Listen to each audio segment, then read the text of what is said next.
All right, going over 32 teams for all fantasy relevant players.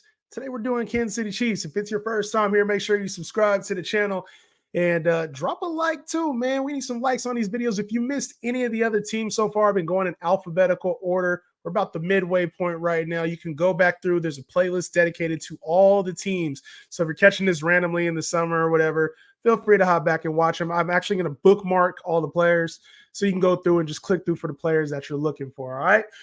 If it's your first time here, don't make it the last. Going over to Kansas City Chiefs, and obviously the Super Bowl champions had a decent year last year by anybody's standards, right? Fantasy-wise, it was decent, but for their expectations, maybe they underperformed a little bit. But I'm going to dial into the quarterback. Obviously, we got to talk about him, Patrick Mahomes. But mainly it's this pass catching unit. Like that's where we get a little bit of intrigue with this Kansas City team. I think we kind of know what to expect when it comes to the run game and ISIAH Pacheco. All right. So obviously with Pat Mahomes, we got to talk about it. He kind of disappointed last year. Like we've seen him be top 5 pretty much every year he's been in the league as a starter. But last year he finished as a QB8, and he had 4,183 yards, 27 TDs, threw more picks than we'd seen him throw recently, 14 picks.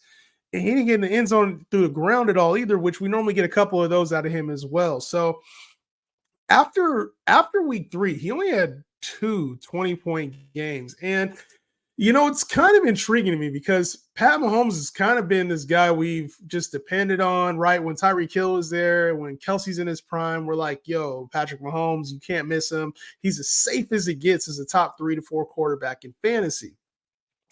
Are we at a point now where we have to reconsider that with some of the other options available, especially in fantasy, where we talk about the run game and its importance for fantasy points, right? Your Anthony Richardsons, your Jalen Hurts, your Lamar Jacksons, your Josh Allens. And we got another guy in Houston that's doing some damage as well in CJ Stroud. Is it time that we have to start rethinking Patrick Mahomes as a lock to be a top 3 quarterback? And I think it is. I like Mahomes, and I think he provides a decent floor, and obviously getting an upgrade this offseason with a couple new weapons that we're going to talk about here in the passing game. I think we do have to recognize that Travis Kelce isn't who he once used to be. We have to recognize that Tyreek Hill is no longer on this team. And we have to also recognize Mahomes is getting a little bit older.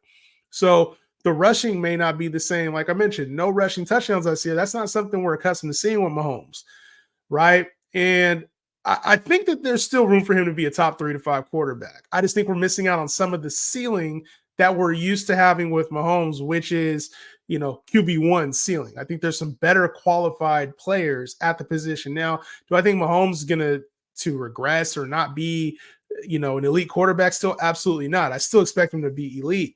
I just think we're missing out on some of the ceiling that the other players do have. So when you're drafting Mahomes, just be cautious of you're paying for the name at this point. And I think there's other guys with a little bit more upside. I'd be comfortable with him in the mid-tier QB1 range.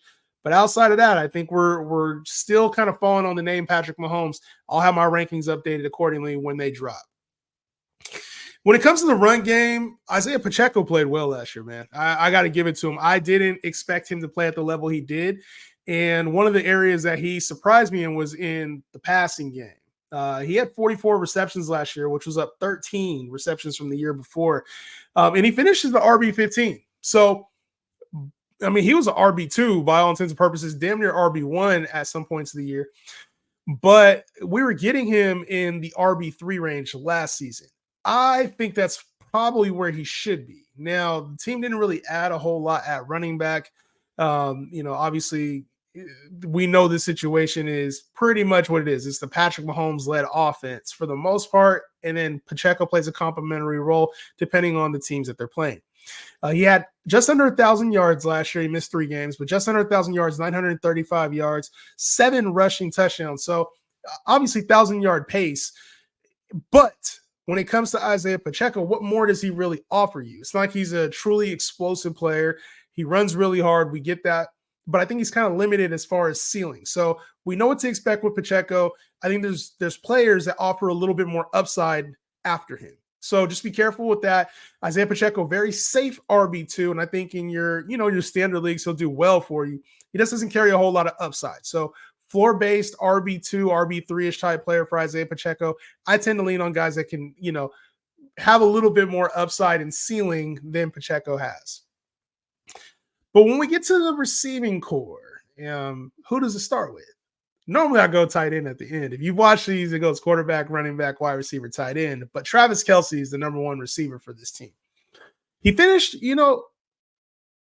Travis KELCE is a player who we've come to throw in the top. He's the number one tight end. We've started drafting him in the first and second rounds of drafts because of his positional, advantage. He didn't show that last year.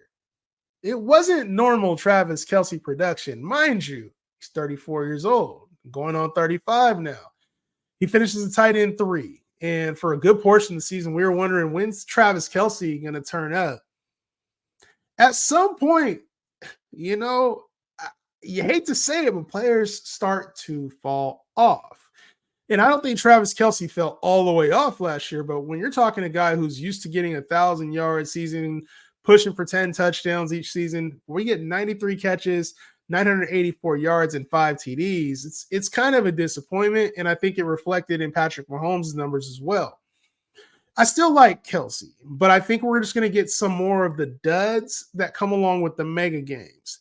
And I think this offense is trying to find a way to be a little bit more versatile, especially when you saw what happened when they lost Tyreek Hill. It changed their offense.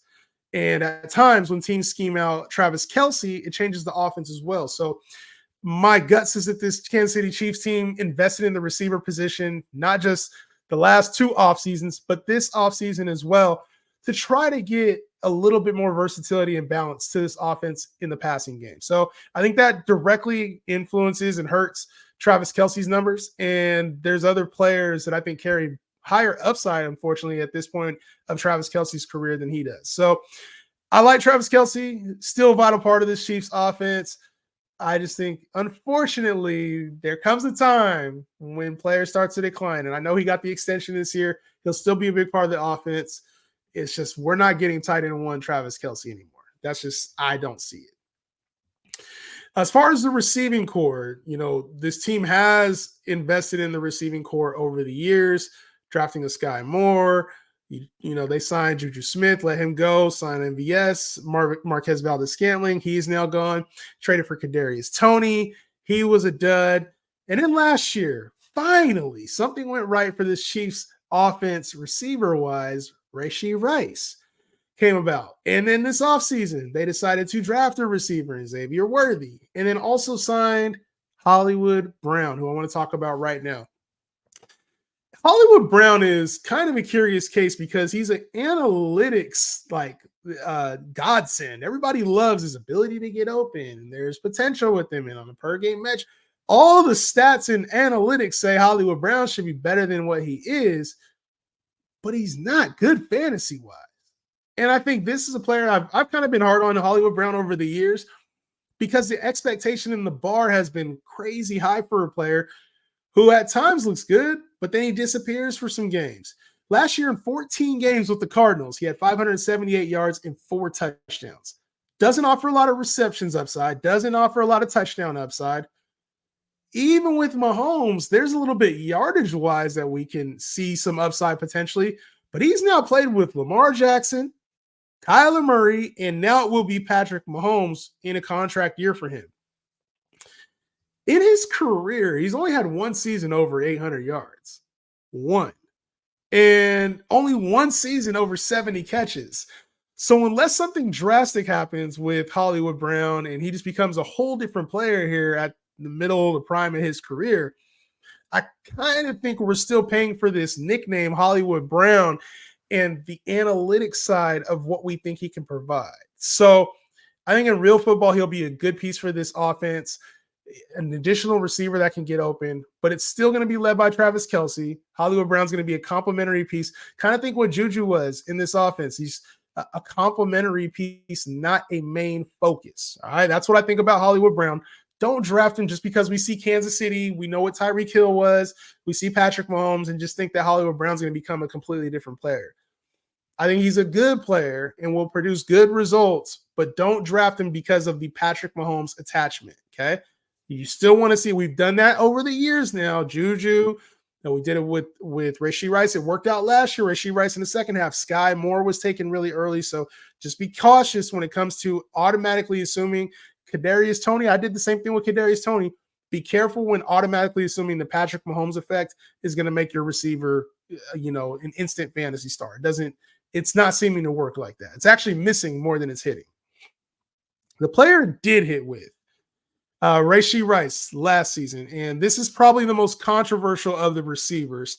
His status is still up in the air. Obviously had some offseason trouble, had a hit and run incident that was very well documented. Also hit a photographer at a nightclub allegedly. So there's a couple of incidences that have happened with him over this offseason that will affect his fantasy stock. As of right now, as of this recording, we have no clue what a suspension looks like for him if he's going to be suspended for this season. We have to assume something is coming just because of his offseason troubles. I mean, we know the NFL don't take too kindly for that. So two different things that he has to deal with already this offseason. It's probably not looking good. If you're asking for my humble opinion, I don't know what's going to happen at all. I don't have any inside intellect. I don't even have a really good guess. I would say somewhere around the 6 to 8 game marker sounds about right. We've seen domestic violence stuff go about 3 to 6 games. We've seen other drunk driving stuff go about 4 games. We've seen the gambling stuff that's been like a year for some players. So there's all different variations of where this can go. But for RASHEE Rice, I'd expect, especially with multiple incidences, somewhere in that 6 to 8 game marker. I'd be surprised if it was longer than 8 games. But I'm not the commissioner. The commissioner will set the precedent. But when RASHEE Rice did play, he was the wide receiver 27, 79 catches, 938 yards, 7 touchdowns. He actually had six straight double-digit games down the stretch. And, for everything that this team has been looking for, it's like that was what RASHEE Rice was expected to do this offseason and become as this team's featured receiver and potentially take some of the workload off of Travis KELCE. Unfortunately for him, he did get in trouble. So the team did bring in Hollywood Brown, also drafted first-round receiver XAVIER Worthy. This is a player now who we have to be cautious with drafting, especially when we don't know what the suspension looks like when and if it happens. So to me, I'm out on RASHEE Rice this year. Even if he comes back in the middle of the season, it's going to take some time for him to get ramped up. I'm sure he'll have a couple decent games down the stretch, even if he does play. But this will be more of a fantasy playoffs type move if you can get a lot of value on him. Otherwise, I'd be out depending on the cost. If you have to pay top 30 to 35 prices for a player that's going to be out for a significant amount of time, I don't think it's worth it. Now, I know in the fantasy playoffs, he'll be very helpful if he comes back, but we have to get to that point and see if he's even available, okay? First round pick, XAVIER Worthy. The team traded up for him with the Buffalo Bills, who helped the Chiefs yet again. Traded up for him in the first round. 4.21 speed, crazy athleticism, huge vertical jump. But the size is a concern. He's 5'11", only 165 pounds. So initially, I think this will be very similar to what the team did with Tyreek Hill and put him at returner in the kick game and the punt return game. I think he'll provide some value there immediately. I think he'll also have a decent impact in the passing game for this Kansas City Chiefs teams, taking some deep shots downfield and creating electric plays from the line of scrimmage. But I think it's going to take time. And we talked about Hollywood Brown already. We've talked about RASHEE Rice. We talked about Travis KELCE. We talked about the run game with PACHECO. Consistency might be the issue we see with Worthy until he proves himself as an NFL receiver. I think we have to pump the brakes on a year one mega breakout for Worthy. Would it surprise me if he had 1,100 yards this year? Wouldn't surprise me. I'm just not betting on it this year. I think we have to wait a season to see that with the other weapons that are on this team. But if his speed is real and he does have a connection with Mahomes, things can get very interesting very quick. It's a player I think is more upside, but has a really low floor. And I have a feeling he's going to be on waivers more often than he's going to be on rosters this season. But a good upside piece. I'm sure he'll have a couple games that make us question everything, some big games out of XAVIER Worthy. But my initial hunch and kind of my direction with him would be to wait on him until the later rounds. If you happen to have one of the later picks in the draft and he's available, go ahead. Let's see how ADP shakes out. I'm assuming he plays the third or fourth passing game option in this offense come year one. Year two, year three will be very exciting if he picks things up, though. So that's, even if we get Tyreek Hill, the light version, I'd be very happy with that. All right, and then when it comes to Sky Moore, Kadarius Toney, obviously these guys are not a big part of the passing game. Sky Moore would have a lot to prove to become a part of this. He's had opportunity, hasn't made the most of it. Same thing with Kadarius Toney. They traded for him, and there's, Andy Reid's talked up his role and said they have a plan for Kadarius Toney. Got to catch the football and got to make plays. So I'm out on Sky Moore, Kadarius Toney, and redraft. Unless we see something this offseason that says they're going to have a more prominent role, I would steer away from them, even though they're tied to Patrick Mahomes. All right. Hopefully that helps, guys. Let me know if there's any other players you want me to go over when it comes to this Kansas City Chiefs team. Otherwise, I'll see you on the next.